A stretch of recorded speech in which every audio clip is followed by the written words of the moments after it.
अस्सलाम वालेकुम दोस्तों, कैसे हैं? उम्मीद करते हैं अच्छे होंगे। अल्हम्दुलिल्लाह मैं भी अच्छी हूँ और आज फिर मैं आप लोगों के साथ एक नए वीडियो के साथ आई हूँ। तो प्लीज़ वीडियो को इसकी बिल्कुल भी ना कीजिएगा, वीडियो को पूरा देखिएगा। अच्छा लगे तो वीडियो को शेयर कीजिएगा। तो आइए चलिए सुनते हैं वीडियो। जैसा कि आपको मालूम ही है कि 12 राज्यों और केंद्र शासित प्रदेशों में एसआईआर शुरू हो चुकी है। एसआईआर क्या है इसके बारे में अब आपको बताने की जरूरत नहीं है, आप सभी लोग अच्छे से एसआईआर के बारे में जान चुके हैं। आपके एरिया के बीएलओ आपके घर आए होंगे, आपको भी इस तरह का एक फॉर्म दिया होगा जी। अगर नहीं दिया है तो आने वाले कुछ दिनों में आपके घर आपके बीएलओ साहब आकर आपको इस तरह के 2 फॉर्म देंगे। एक व्यक्ति को 2 फॉर्म दिए जाएंगे और दोनों फॉर्म एक जैसे हैं और एक ही तरीके से दोनों फॉर्म को भरना है। जो भी डिटेल डाली जाएगी एक फॉर्म में, वही डिटेल हमें दूसरे फॉर्म में डालनी है और उसके बाद बीएलओ साहब को देकर उनके सिग्नेचर करवाकर एक अपने पास रखना है और एक कॉपी बीएलओ साहब को देनी है। अब सबसे बड़ी प्रॉब्लम यह है कि ये फॉर्म तो हमें मिल चुके हैं, लेकिन बहुत सारे लोग ऐसे हैं जो इनको ठीक से भर नहीं पा रहे हैं। गांव एरिया में तो लोग एक दूसरे के पास भाग रहे हैं कि इसमें क्या डिटेल देनी है, कौन कौन से डॉक्यूमेंट्स इसमें लगाए जाएंगे, कौन कौन से डॉक्यूमेंट्स की डिटेल इसमें भरी जाएगी।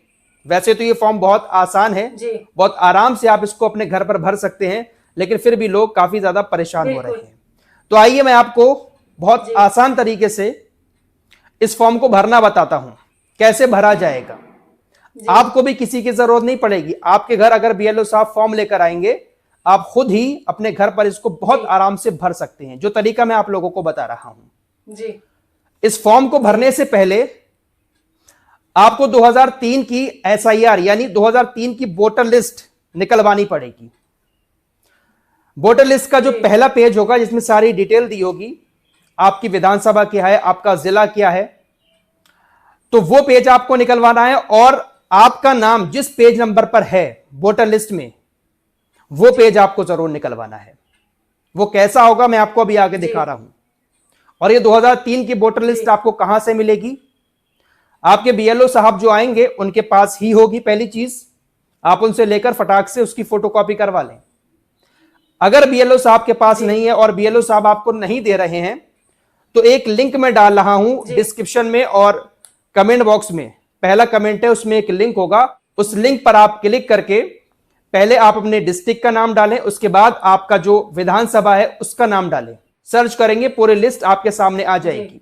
आपका जो गांव है, आपका जो एरिया है, उसका नाम भी आपको देखने को मिल जाएगा। डाउनलोड के ऑप्शन पर क्लिक करके कैप्चा डाल के डाउनलोड आप वोटर लिस्ट को 2003 की कर सकते हैं।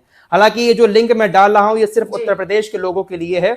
बाकी लोग अगर डाउनलोड करना चाहते हैं तो इलेक्शन कमीशन की वेबसाइट पर जाकर 2003 की वोटर लिस्ट एसआईआर डाउनलोड कर सकते हैं। उसकी कॉपी निकलवाकर आप अपने पास रखें, उसके बाद ही इस फॉर्म को भरें। एक और जरूरी बात, फॉर्म भरने से पहले आप अपने इस फॉर्म की फोटोकॉपी जरूर करवा लें, क्योंकि अगर यह फॉर्म भरते टाइम गलत हो गया तो आपको दोबारा दूसरा फॉर्म नहीं मिलेगा।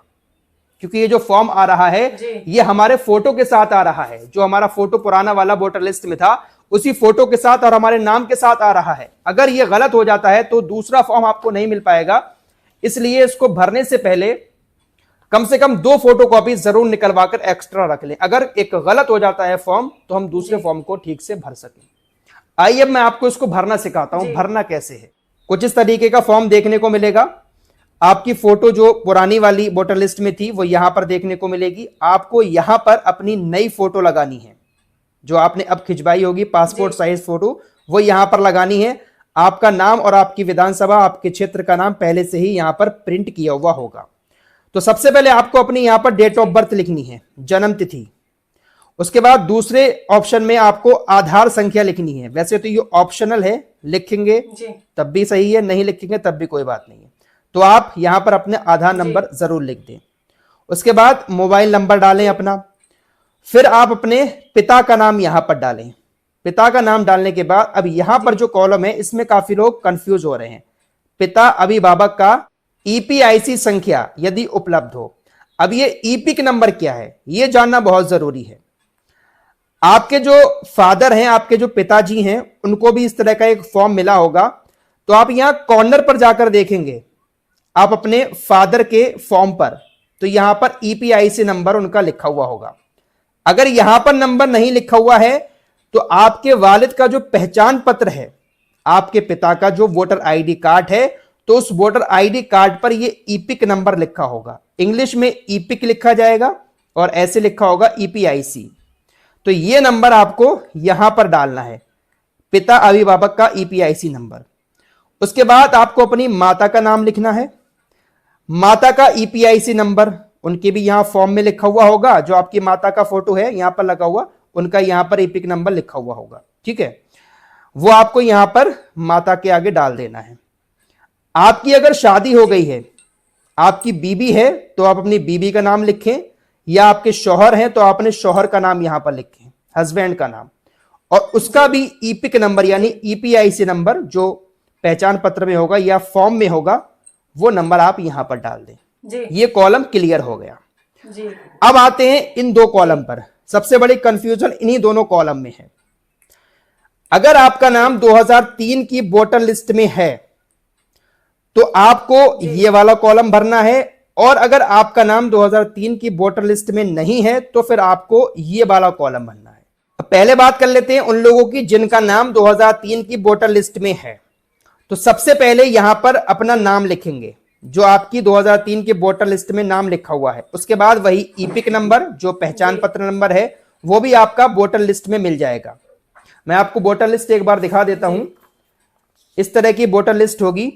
तो ईपिक नंबर ये है, ये साइड में ईपिक नंबर आ रहा है, लास्ट में फोटो पहचान पत्र संख्या, ये नाम आएगा, ये ईपिक नंबर होगा।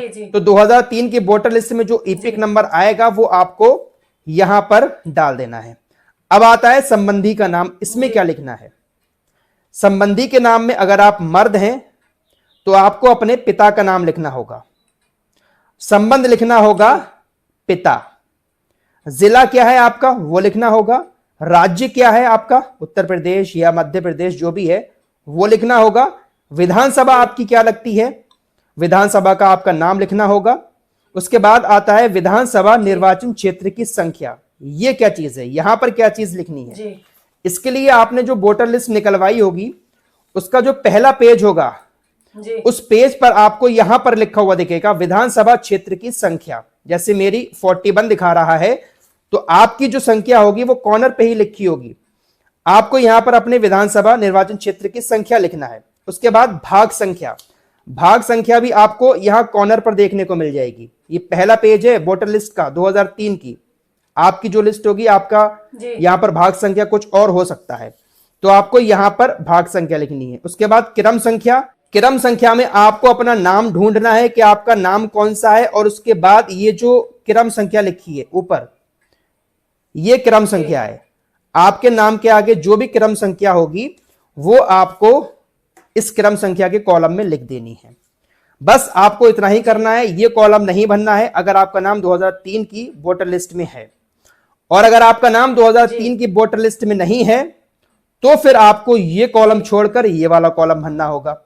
जैसे मैं अपना एग्जांपल लेता हूं कि मेरा नाम 2003 की वोटर लिस्ट में नहीं है तो मैं अपने पापा का नाम इस कॉलम में भरूंगा, क्योंकि मेरे पापा का नाम 2003 की वोटर लिस्ट में है। तो सबसे पहले मैं अपने पापा का नाम यहां पर लिखूंगा, उसके बाद उनका ईपिक नंबर लिखूंगा, उसके बाद संबंधी का नाम यहां पर मैं अपने दादाजी का नाम लिखूंगा यानी पापा के पिताजी का नाम, और उसके बाद संबंध क्या आएगा पिता, यानी दादाजी हमारे पापा के पिताजी हुए तो संबंध में पिता आएगा। जिला लिखा जाएगा, राज्य का नाम लिखा जाएगा, और वही विधानसभा क्षेत्र का नाम। उसके बाद यही मैंने आपको अभी यहां बताया था जो निर्वाचन क्षेत्र की संख्या, भाग संख्या और ये क्रम संख्या। तो ये कॉलम भी ऐसे ही भरा जाएगा। तो सेम ऐसे ही दोनों कॉलम भरे जाएंगे। अगर आपका नाम 2003 में है तो ये वाला कॉलम भरें, और नहीं है तो अपने पापा की डिटेल इस कॉलम में भरें। तो इस तरीके से आप बहुत आसानी के साथ घर पर ही अपने इस फॉर्म को भर सकते हैं, किसी के पास जाने की जरूरत भी नहीं पड़ेगी। बस आपको 2003 की वोटर लिस्ट निकलवानी है, उसका पहला पेज निकलवाना है, और उसके बाद पीडीएफ में आपका नाम जिस पेज नंबर पर होगा वो पेज नंबर निकलवाकर अपने इस फॉर्म के साथ उसको अटैच कर दें। चाहे आपका नाम 2003 की लिस्ट में है या नहीं है, लेकिन इस वोटर लिस्ट को आप फॉर्म के साथ जरूर अटैच करें। और अगर आपका नाम 2003 की लिस्ट में नहीं है तो आप अपना एक आईडी प्रूफ भी इस फॉर्म के साथ लगाएं। बीएलओ साहब आपको बता देंगे, नहीं बता रहे हैं लेकिन फिर भी आपको एक आईडी अपनी लगानी है, चाहे वो पासपोर्ट हो या बैंक पासबुक हो या कोई भी ऐसा सरकारी डॉक्यूमेंट्स, वो आप अपने इस फॉर्म के साथ जी। अटैच करके बीएलओ साहब को दें, उनके सिग्नेचर कराकर जी। एक कॉपी जो है वो अपने पास भी रखें। 2 फॉर्म भरे जाएंगे, दोनों जमा एक जैसे करें। होंगे। जी तो बहुत आसान है, किसी के पास जाने की जरूरत नहीं है, और इसको भरना बहुत जरूरी है, इसको हल्के में ना लें, जी बहुत जरूरी है इसको भरना। अगर आप इसको नहीं भरेंगे तो हो सकता है कि आपका नाम वोटर लिस्ट में ना आए, हो सकता नहीं है, आएगा ही नहीं, बेशक। और अगर नाम नहीं आएगा तो शायद जी। आपको अपनी नागरिकता साबित करने में भी दिक्कत आ नागरिकता सकती है। नहीं इसलिए इस फॉर्म को हल्के में ना जी। लें, जरूर भरें।